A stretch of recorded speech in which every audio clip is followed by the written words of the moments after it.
Hey everybody, this is Sophia Florence, one of the hosts of the Crumbling podcast, and I'm here to tell you that we have new tiers on Patreon. And I know what you're thinking. Do I want to pay more for this podcast? Hell yeah, because you're going to get some cool shit with it.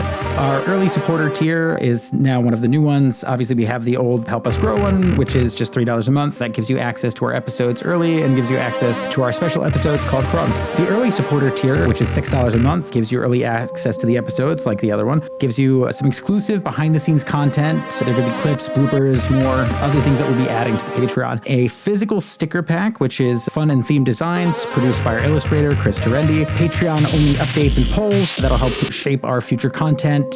So that'll be really exciting if you want to kind of be more of an active participant in what we're doing here. And it's, just kind of a perfect thing for fans who want a sneak peek and exclusive goodies. There's some really fucking cool designs. I can't wait till y'all see them. If you want to go a little bit more than that, we have the super fan tier that is $20 a month. That gives you early access to all the episodes. It gives you those behind the scenes episodes and extras. It'll give you access to something that the other ones don't have, which is a limited edition t-shirt. We've got one right now. It's super cool. I am not even going to show it to you guys. Probably have more designs over the years. If you want the shirt, come get it. It's $20 a month for that. Ideal for anyone who loves merch. They want to, tell people about our podcast and they don't want to actually talk about it. Some of us are introverts. You don't want to talk about shit. You just want to be a billboard, and I'm cool with that. And also, it's the same art that's on the stickers. It is super rad, and 40% of the tier's proceeds go directly to supporting our illustrator's work. That is Chris Terendi.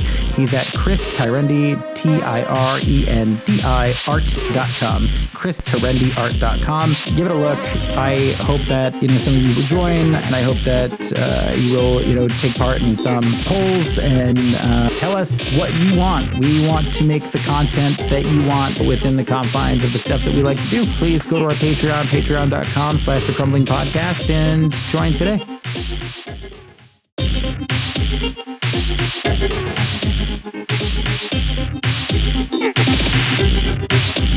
Welcome to The Crumbling, a show about how I like my takes like I like my coffee, hot enough to scald. Just kidding. It's a show about how our sense of reality is crumbling and maybe what we could do about it. But who's to say these days, right? I'm one of your hosts, Sophia Florence, and I'm joined by my co-hosts. Hey, it's Davin. Hi, it's V. And I don't know how to do a proper introduction to tonight's episode because we're going to be talking about immigration, and frankly, the situation is pretty goddamn grim. If you haven't read our recent Beehive article titled The Memory Hole, about how the punches a lot of wonderful people are on the receiving end of these days have been telegraphed for a very long time, you should go read that. But keeping with the spirit of our labor episodes, I've decided to interview someone who personally gives me a lot of hope and who I find to be a wonderful person. And so I don't think as many of you will be familiar. And so I'm super happy to, share someone cool from my life with the rest of the world. And so, do you want to introduce yourself? Yeah, first off, I'm incredibly grateful to be given this platform to vent about the current political situation. My name is Aly Wane. I'm an immigration organizer, an immigrant myself. Technically, I'm, if you can believe it, still undocumented and have been doing this work in terms of activism and organizing and speaking and writing about immigration since about the mid-2000s or so. And I have certainly dabbled in different movements other than immigration. I was pretty involved in the broader sort of movement for Black Lives. I was working with the local Black Lives Matter chapter here in Syracuse. And, I really tried to bring some of the lessons that I learned in terms of abolitionist ideology into the immigrants' rights movement and try to make sort of cross-movement organizing moves happen. And I'm always interested in sort of how connected we are in terms of leftist organizers. And certainly my sense right now is that the two groups that are the most under assault are the queer community. And I'm definitely looking forward to having a conversation, sort of thinking about the links between those two struggles, how we can act in solidarity in the face of what is, to me, obvious fascism. So just really glad to be here. I should say that my formal positions are, I'm on the advisory board of the Immigrant Justice Network and also on the advisory board of an outfit out of Georgia called Freedom University, which I know sounds right-wing, but is actually an institution that is about helping undocumented high school students with their political education and trying to get them into college. And I'm also on the steering committee of a grassroots grassroots group called the Syracuse Peace Council. So happy to have this conversation with you all. Damn, that's impressive. I actually didn't know about the Freedom University. And yeah, it sounds like Liberty University, Right. but it's the opposite. It's like somebody made... Exactly. Yeah, I feel like the word liberty is always like kind of a red flag. It shouldn't be, but like it is. We're going to have a whole episode about Marie Rothbard, and I'm not looking forward to it. So, God bless you, because obviously in immigration world, we do interact with libertarians. Yeah. And half of the time it's wonderful, and half of the time it is. As a leftist, it's exhausting. So I'm looking forward to this series. Yeah. It's actually, it's funny. So we did a series on climate change a while back, and we talked about the Cato Institute a lot. And yesterday I was on Blue Sky, and I saw somebody from the Cato Institute did a study on the folks that were sent to Secot in El Salvador. And the Cato Institute was like, hey, like you're sending a bunch of innocent people there. Like this is fucked up. You should stop doing that. And it's crazy because like the Cato Institute are like the chief villain on climate change, but they're actually pretty cool on immigration, and it's this very like weird thing to deal with. I think it's there. One of the many things that I worked on is this thing called the Open Borders Conference, and it's a conference that has happened every couple of years or so, and it's actually very often a meeting between lefties and libertarians about this concept of open borders, about this concept of like thinking beyond borders. And what I get from libertarians in that space is that really the impetus for this like open borders thing is this,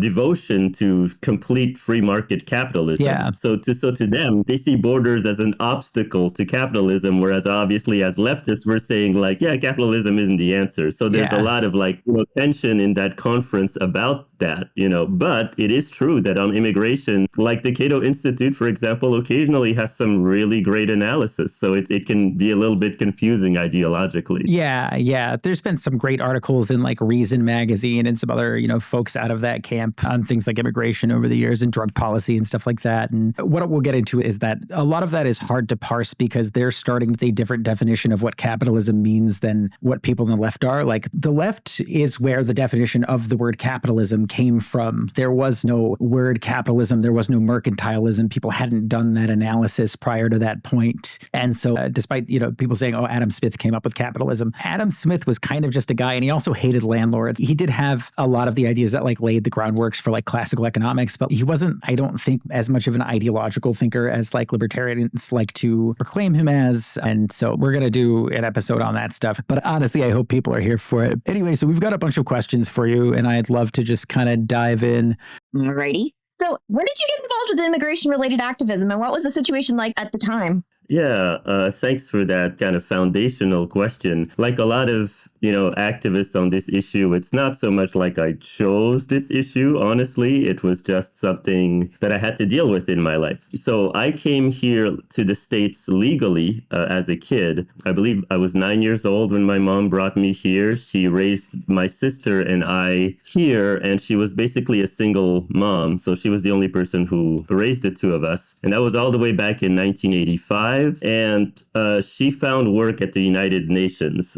So the way that we got immigration status was through her. Originally, we had what was called a diplomatic visa as her kids. And then eventually, by the time I got to high school, I transferred to U.S. high school and then changed my immigration status from a diplomatic visa status to a student visa status. Then I did 2 years at the University of Pennsylvania. And like a lot of student immigrants, I basically ran out of money to pay for school. It was just way too expensive. I went to Penn in 94. 96 is when I had to leave school because it was too expensive. And unfortunately, tragically, my mom died in 1999. And she was the one person who was supporting my sister and me. Even though I was originally born in Senegal, I had lived most of my young years in the United States, but I was here on these different visa statuses, like I mentioned, both the diplomatic and student visa statuses. And what a lot of people don't know about, this insane immigration system is that there are actually two types of visa statuses.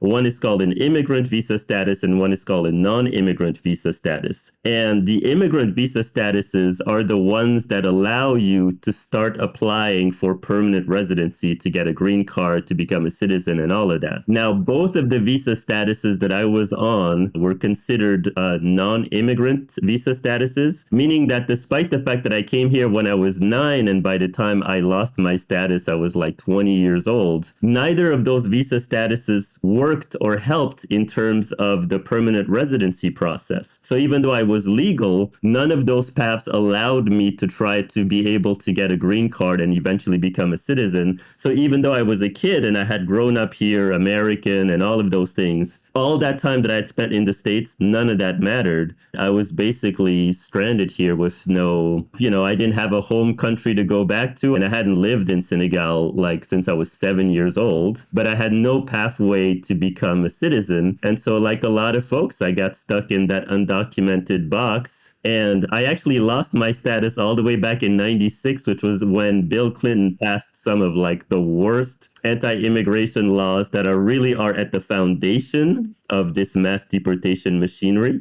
For a long while, I didn't touch the issue of immigration. I went to school to study political science, and I loved politics, but I wanted to do activism. I ended up doing some activism in Syracuse, New York, where I live, but I really didn't touch the issue of immigration until it came to me. And because I live in Syracuse, New York, and Syracuse is basically 100 miles from the northern border, that is an area that gives Border Patrol like jurisdiction. So Border Patrol is all over the northern border. I know that people talk about the southern border all the time. In fact, they talk about it as the border, right? But there is obviously also a northern border. And what ended up happening, I would say like maybe in the mid 2000s or so is when I first got involved. Like a lot of folks who were both immigrants and undocumented, I did not want to touch the issue. But really the issue came to me because in Syracuse, I was doing some anti-war activism and some economic justice activism. But then we just started to hear these horrifying stories of people being disappeared from the streets of Syracuse. And a couple of us had been doing some work in detention centers, and people put it together that what was going on was that Border Patrol was grabbing undocumented immigrants left and right. And I think once that happened, I was just like, well, I have to get involved. Like I said, it was in the mid 2000s. A couple of us got together. We were able to identify those immigrants who had been taken from the streets of Syracuse and put in detention centers, raise the money to get them bailed out, and then work against their deportation. And that's how I got started with my immigration activism and organizing. I cannot stress enough how much of a mainstream liberal I was when I started doing this work. I was very much like, well, some of these folks are about to be deported, but surely if we do all the right things and we do like the organizing and we write letters to judges and we contact, representatives and everything, surely we're going to be able to stop these deportations. I found out very quickly how brutal the deportation machinery was. Even back then, like I said, 2005, 2006, 2007, even though we worked on a whole bunch of anti-deportation cases, we lost the majority of these cases. And the thing that I want to highlight is that we called ourselves the Detention Task Force here locally. Our group, we literally tried to find the quote-unquote best case scenario immigrants, people with no criminal records who had been here for many years. Most of them were like farm workers. Some of them had U.S. citizen spouses, U.S. citizen children, all of those factors that made me think like, surely we're going to be able to stop this person's deportation. We lost most of those cases. Wow. And that's when I started to understand like this deportation machinery, and I need to understand the mechanism of it instead of looking at it simply from the perspective of like right and wrong. And I stopped thinking about right and wrong on immigration a long time ago. I started to really think like, what is the systemic nature of this cruelty? And from that point on, I got more deeply involved. And obviously being a Black immigrant, once Black Lives Matter sort of exploded, I got involved. It turns out that I had already been friends with Opal Tometi, who is one of the three women who is considered one of the co-founders of BLM. A lot of people don't know this about Opal. I believe she was working in Arizona with No More Deaths. I could be wrong, but I'm pretty sure that was the organization that she worked with. So when Black Lives Matter exploded and became this whole big sort of social phenomenon, what was interesting was realizing that a lot of people obviously valued her because of her insights in terms of this country and its relationship to race. But a lot of people almost X'd out the fact that she is an immigrant and that, she got her organizing started with immigration. And in fact, that if I remember well, I believe that her parents, when she was growing up, were undocumented. And so some of my foundational kind of conversations around the connections between racial justice and immigrants' rights organizing came through that relationship and movement. And, through all of that, I started to realize, especially after doing anti-deportation work, that the immigrant detention archipelago, that whole system of detention centers, is basically just a subset of the broader prison industrial complex. And that if I really wanted to understand the forces at play here, I couldn't simply think about, why are immigrants being incarcerated? I had to ask myself deeper questions about incarceration. Like, why are folks getting incarcerated? And of course, sure enough, as soon as I started to make that connection, I realized that, the very same private prison corporations that made a ton of money incarcerating Black and brown, primarily Black and brown U.S. citizens under the so-called war on drugs. Once 9/11 happened and the war on terror opened up, those same private prison corporations literally helped write some of the worst anti-immigrant legislation in order to make sure that they would get the business, right? Yeah. Of all of these folks being incarcerated and then deported.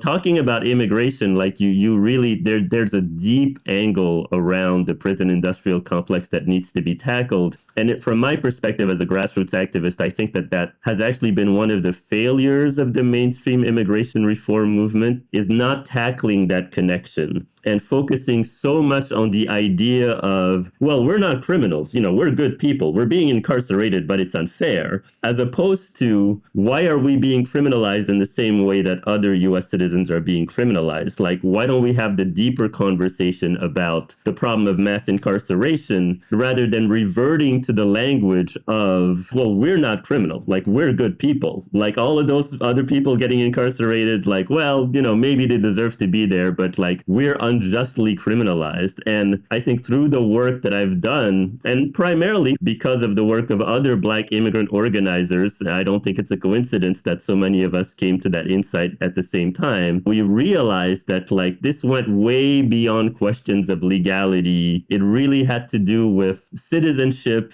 and mass incarceration as a way to deal with basically surplus labor. So, over the years, my analysis has gotten, if anything, sort of more radical. That was a very, very long-winded question to tell you how I first got involved and then how I got into sort of the deeper levels of analysis. But one of the things I do tell people is genuinely, like, I didn't really want to do this work.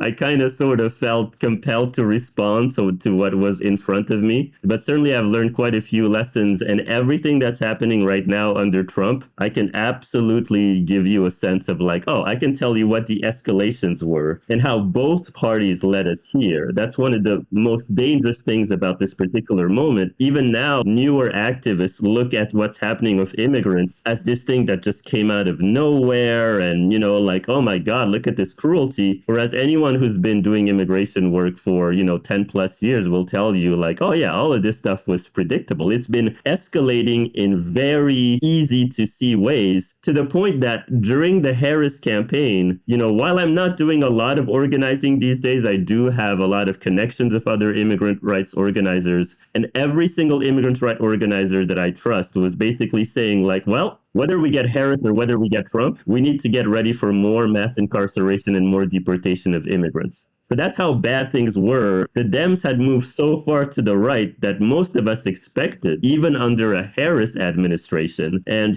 now we're seeing it's even worse. Simply getting rid of Trump isn't going to solve the issues. The two parties really constructed this moment of deep xenophobia.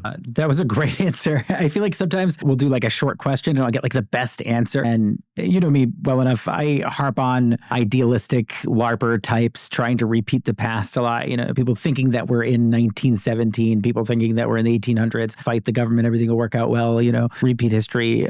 But at the same token, I get why people do that. And I wanted to ask, are there any people or groups from the past that give you some solid inspiration for the stuff that you do? Yeah, oh, absolutely. I mean, obviously not to toot our own horn, but like the group that I'm on the advisory board of called the Immigrant Justice Network, we are not really like a mainstream group.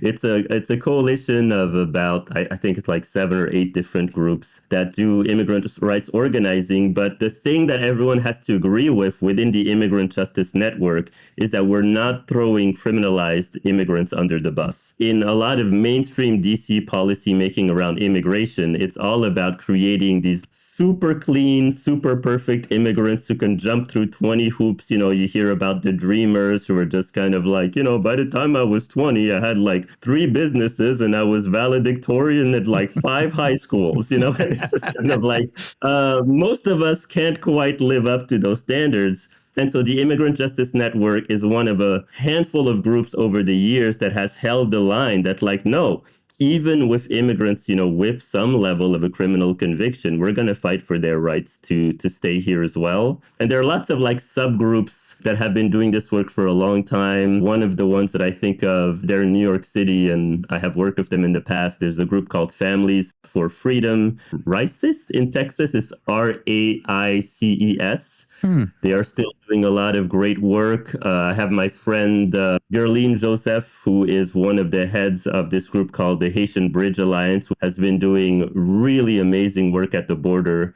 I mean, genuinely, if I wanted to think about all of the groups that I could recommend, like I'd have to sit down, because the good news is that at the grassroots, there are tons of groups doing the kind of like transformational, long vision kind of work that is needed to reform this. The only issue is that most of those groups don't have a huge amount of access in DC circles, obviously, because we're seen as too far to the left. And I personally, in my immigration journey, like I have occasionally done stuff that is specifically focused on current immigration policy, but I have not lasted very long in those circles, because when you're doing immigration policy, really it's about what American voters can stand. And you have to really pare down your demands as an immigrant so much so that to me it's already compromised. I mean, that's why I genuinely feel like we can't reform our way out of this system. We're going to have to transform it. And I say this with lots of love and respect to the many immigration groups working in DC right now, doing incredibly hard work that I don't have the energy to do. I do think it's important to do the kind of work that at least limits the harm of this system until we can transform it. So I don't want to diminish that work. That's where, you know, a lot of the learnings around abolitionism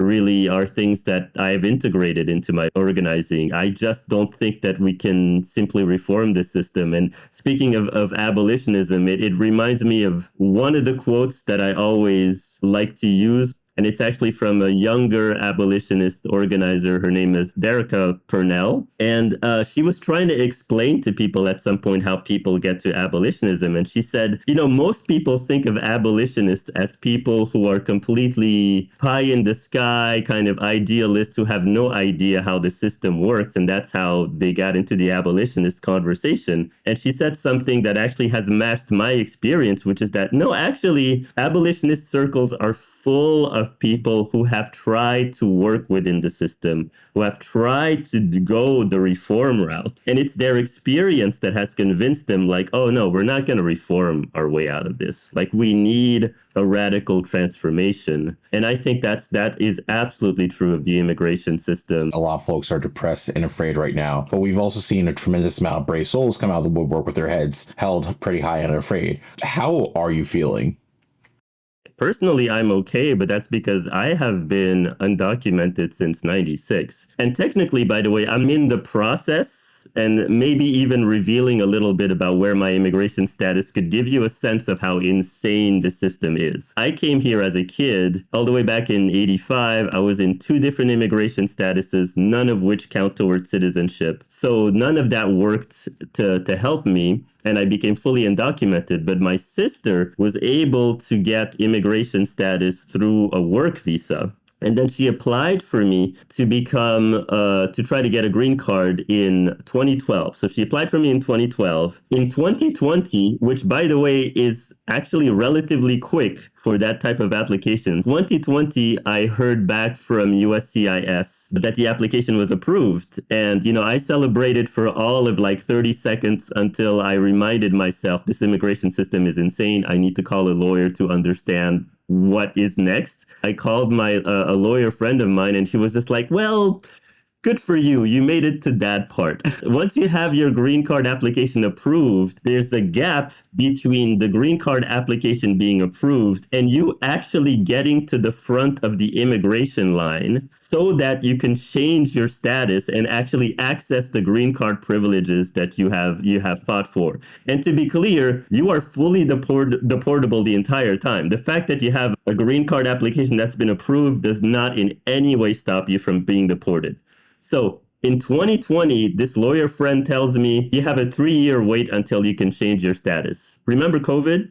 Well, that made all of the immigration lines even longer until you can apply and access those privileges. And then at the beginning of the Trump administration, that same lawyer friend who's been tracking my case, he was just like, Aly, you need to get yourself ready because I just checked where you are in line and the line got even longer. So as of now, you are waiting until 2029 to access the green card privileges that I won all the way back in 2020. And this is the most important thing of all of this. I am nowhere near the unluckiest person in the system because I have a pathway. Because I came here legally, that offers me a legal pathway through this system. The large majority of undocumented people have no pathway to legalize. There are tons of people who came here, quote unquote, without inspection. And under the current system, there is no way they can regularize and become,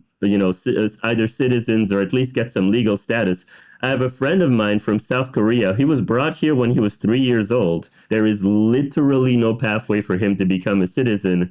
And obviously, you would never tell that he's not American, right? Because he's lived here his entire life. This is his country. And yet, this is kind of the absurdity of the political movement that we're living in right now. You have MAGA, and of course the Democrats amplifying this narrative, saying that like we're in this invasion and our system is just like incredibly lax and we're letting people in left and right. And here I am like years into this just being like, well, that would be nice. Like that's not the reality. This gets into the broader systemic analysis of all of this. What has been happening is that we have had cycles of panic, of moral panic over immigration. And every time there's a panic about immigration, both parties get together, they agree to pass more enforcement. And in those enforcement measures, they find a way to make the already tough immigration process even stricter. That means that people are locked into being undocumented. And the cycle keeps repeating every couple of years. So every time there's a crisis about immigration, they make the actual legalizing process tougher and tougher. And then, of course, when people look at the number of undocumented people in the country, it keeps growing. So you're basically locking people into undocumented status. And now we have reached the point with the Trump administration where, their final solution,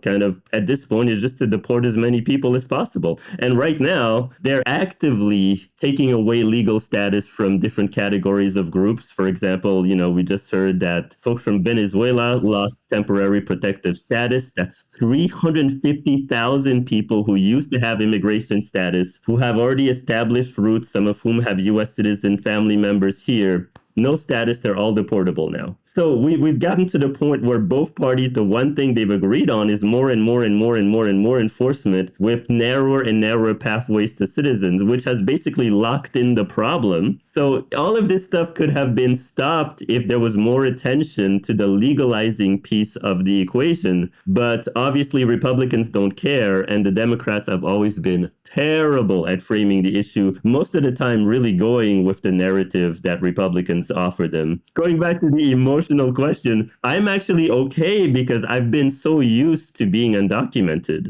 But, it is stressful, but I don't think it's all that much more stressful. To be clear, I do have a group of friends who are part of my support group. I've had to increase my security. There are some campuses where I'm basically not gonna step on campuses anymore. Like recently, I was supposed to go to Cornell's campus to speak, and I decided to do it on Zoom because I got so many warnings from different groups on campus that it wasn't safe for undocumented folks, especially since Cornell had just gone after another Black immigrant named Mamadou Tal. They've been trying to silence because of what he's been saying around Gaza. Here in Syracuse, I was part of a group of folks who helped support him. And because of that connection, people at Cornell were saying like, yeah, you don't want to be going on campus. It's tough. And I do find myself in this weird place where I've been undocumented in public for so long, and I still feel like I have just enough space to continue speaking out. But of course, there is a possibility that things are going to get so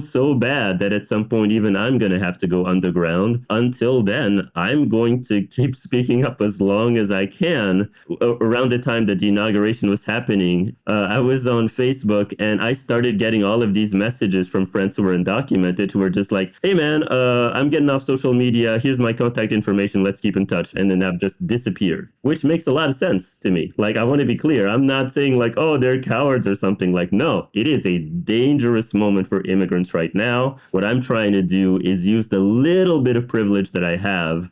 But yeah, this is a very, very tough moment for immigrants. But I keep thinking of who else is at risk right now. And for example, I absolutely think that the queer community is also under tremendous amount of assault, especially the trans community. And one of the things that's actually been amazing about my involvement around the movement for Black Lives is that I would say that my solidarity with my queer kinfolk and my trans kinfolk absolutely got way better thanks to the movement for Black Lives. There are lots of tensions within that movement. It was far from perfect, and there are lots of issues of Black Lives Matter organization and all of that. But overall, in terms of the analysis around gender, I think that, BLM and the movement for Black Lives were absolutely a positive. I met so many amazing queer undocumented activists who very often are like the tip of the spear, And this is actually something that very often gets a memory hold in the history of the undocumented youth movement. The very first people to fully come out and say, I'm undocumented, do what you will, they were undocumented and queer. And so they were coming out of both closets. In fact, even when I came out, the folks who were advising me were undocumented and queer. I feel a deep sense of solidarity and gratitude and connection,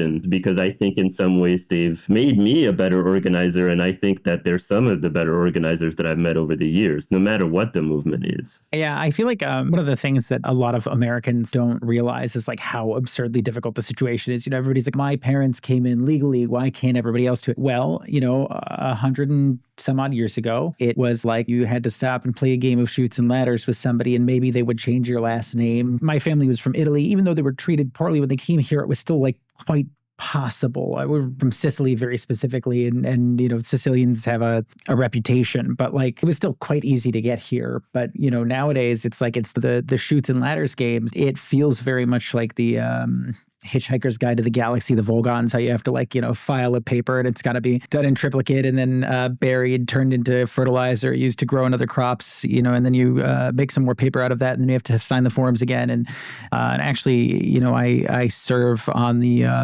Industrial Advisory Board of the college that I graduated from.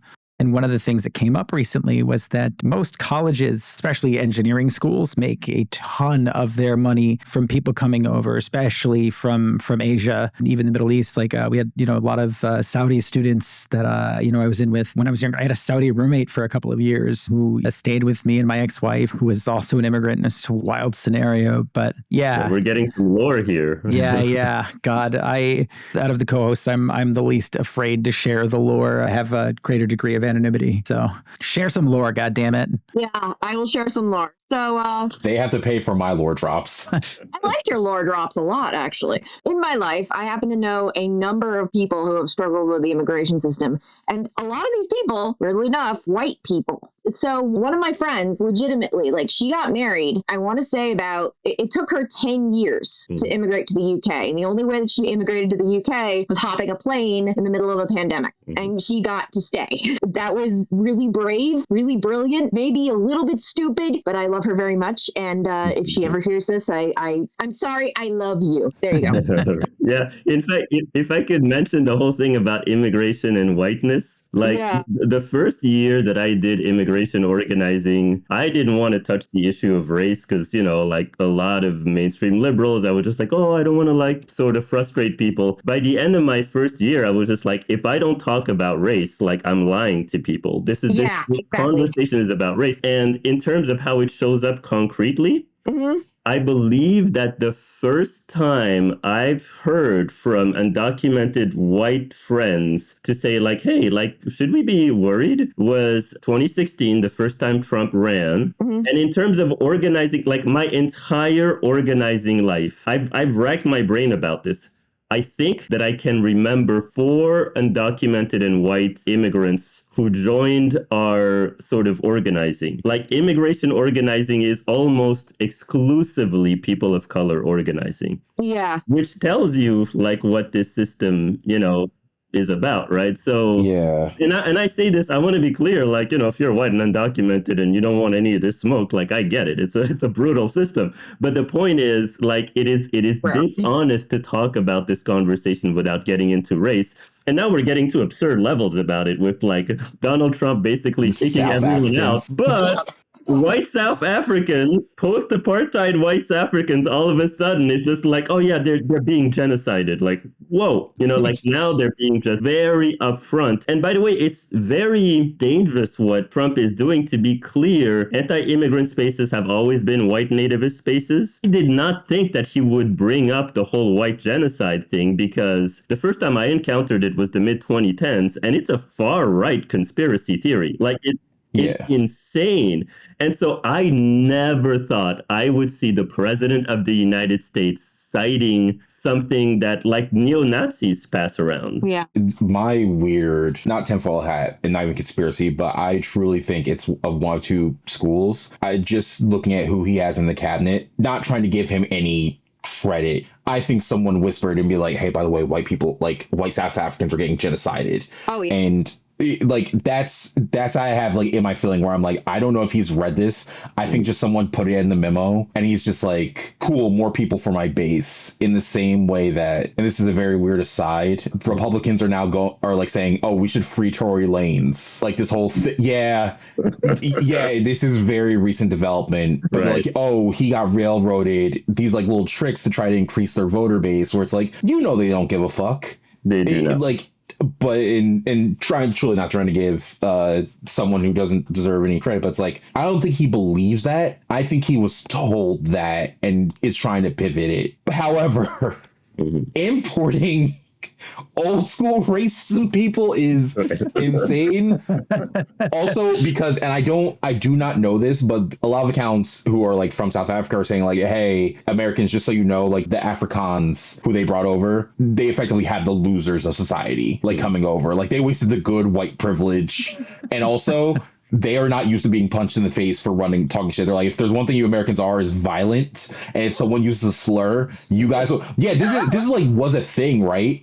And the person from South Africa was hey, Americans, we're going to have to explain what South African racism looks like to y'all. And a bunch of American people are like, we're America. Do you know we have a couple of exports to the world and it's racism? They're like, no. You guys have like that polite racism where everybody kind of accepts, like, if you say the slurs out loud, you're going to get your shit rocked. And even like the most racist person is going to be like, freedom of speech doesn't stop from freedom of hands. But they're like, hey, that's not really a thing in South Africa as much because these people are like insulated by privilege and it's okay for them to drop slurs in big company. They're like, y'all don't play that American and they're not going to enjoy it because they're going to go to a place and they're going to say something and they're going to get their shit rocked. In my head, I'm like, I don't know if that's like a weird segment of hope, but that's also hilarious where it's just like, it's like, oh, there's a place more racist than certain parts of America where it's just like, hey, we're about to teach them to be polite. I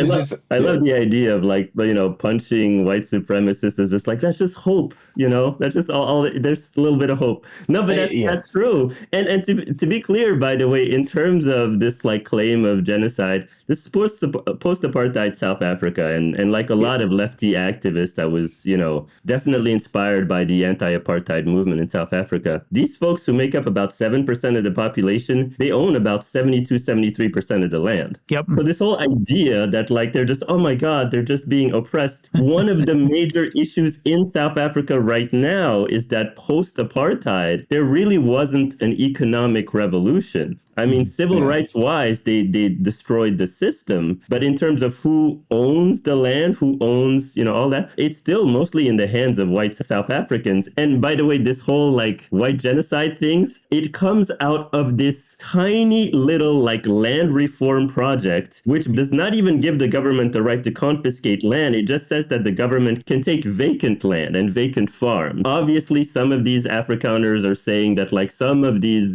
vacant farms are supposed to be for them. And it's out of that conflict that whole far-right white genocide stuff came out of. It's simply these people being told, you can't have all the land, and they're just like, genocide, we're all being killed. Like it's absolutely nuts. And yet here we are now with the president of the United States literally giving energy to this far-right conspiracy theory, which by the way dovetails very well with the other far-right conspiracy theory, which is very popular on the right, called the Great Replacement Theory, which is basically white people are being replaced by not just black and brown immigrants, black and brown people. Like a lot of the mass shooters that we've had over the years have cited the Great Replacement Theory. And last I checked, over 50% of the Republican electorate believes in the Great Replacement Theory. I'm only pointing this out because I think that in some liberal circles, there's this kind of lazy, well, MAGA folks, they're just dumb. And like, yeah, sure, up to a point. But the thing is, we can't give these people a pass in terms of adopting some of these poisonous ideologies. They have to be held accountable for the fact that they have this racial animus, which is absolutely inspiring them and which is absolutely a fuel of that movement. And we shouldn't simply give them a pass and simply say like, well, they're just, idiots or something like that. And I want to be clear, as an organizer, I believe in basically cleaving as many of these people off from MAGA. I absolutely believe in figuring out if there are ways we can get these people away from MAGA ideology. It's not about saying they're bad people, let's not deal with them. But I'm saying let's be honest with why some of these folks are voting for this ideology or pushing this ideology. Some of that is just straight up racism still. And we need to take it seriously, Yeah. Our podcast is a bit of a thesis where we've put forward the idea that our particular kinds of escalation that we are experiencing now is the result of an epistemic crisis, where our sense of reality and truth, especially what we consider to be those things on a collective level, have been pulled apart. Obviously, a lot of this goes back much, much, much earlier than that, and the legacy is so old that it's hard to often find a starting date for when certain things went wrong. But do you feel like that there was a specific turning point or point of no return that we've hit more in recent history? It's actually something I've been thinking about a lot because I'm kind of obsessed with media, honestly. I think that a lot of this dysfunction in this political system can be explained by the complete splintering of the media, I think. I agree. I think, what was the thing? I think that it got really worse around the time of the end of I think it was called the fairness doctrine in media, which was yes. yes, it was basically a general principle that like if you're doing news media, you should be you should try to find some kind of actual ideological middle, and it couldn't just be kind of like this free for all. And I think after the fairness doctrine was lost, beginning the formation of Fox News, certainly I think there's actually a great podcast on kind of the history of Fox News, which I think is really important because I think Fox News I know the one you're plays, talking about. We mentioned it in an episode. It's the one that came out of Vox Media. I think that was it. It's like a long series. It's we'll put it in the show notes. But it's certainly, I do think it's important for people to check it out because I think that Fox News was really the opening of, I came to this country when it was like the big three, CBS, ABC, NBC. And even then there were issues with media, but there was still a broad sense of like, this is the news. And then once Fox was constructed and just was able to create their brand, basically what they did is they created consumer news for conservatives. And it became like almost like a fact-free zone. And what's really great about the podcast, and I'm pretty sure we're talking about the same podcast, they talk about the way that Fox News really hit its stride when it realized that it could function as entertainment. And the thing about Fox News, and I'm certainly old enough now to remember the early days of Fox News and what it was and everything, it just became this like fact-free zone. And I remember as someone who was obsessed with facts in the news, I was like tearing my hair out because I was just like, can they get away with like this much lying? And if anything, now we live in an era where Fox News has several competitors to the right of it because MAGA world, for them, even Fox News isn't like the pure product. The pure product is Newsmax and like, channels that are even further out to the right. And so news has become something that people consume. And, obviously folks who are on the liberal side to the left and everything have their media ecosystem. And then right-wingers have a completely different media ecosystem. And I want to say that as an organizer, that presented a tremendous problem. Now I'm not really doing it anywhere near as much as I used to, but there was a moment when I realized that if I was going to be effective, I needed to consume conservative media. The series is called The Rise of Fox News. Yeah, we had a conversation about that, about how there's this direct correlation where people on the right very specifically lose faith in science at the exact same rate that the viewership of Fox News is growing. We covered one article from there, and it was like this article that I was kind of obsessed with. It came out about 3 days after 9/11 happened. And this guy who worked at the Cato Institution of all places was like, the Twin Towers wouldn't have burned down so fast and more people would have been alive if they had sprayed asbestos inside the building. I remember that. I remember that. Yeah. And it was this crazy moment. And actually, like, if you look at some of the things going on with regulation, some of the regulations that are repealing will allow for asbestos to come back. So I don't know. But yeah, that's... My brain absolutely melted by that, by the way. Like, it destroyed me. I'm an architecture nerd, and what? Like, I can't. Yeah. No. Yeah. God, all right. So, Aly, do you have anything that you'd like to plug? Like anything that you want people to go check out?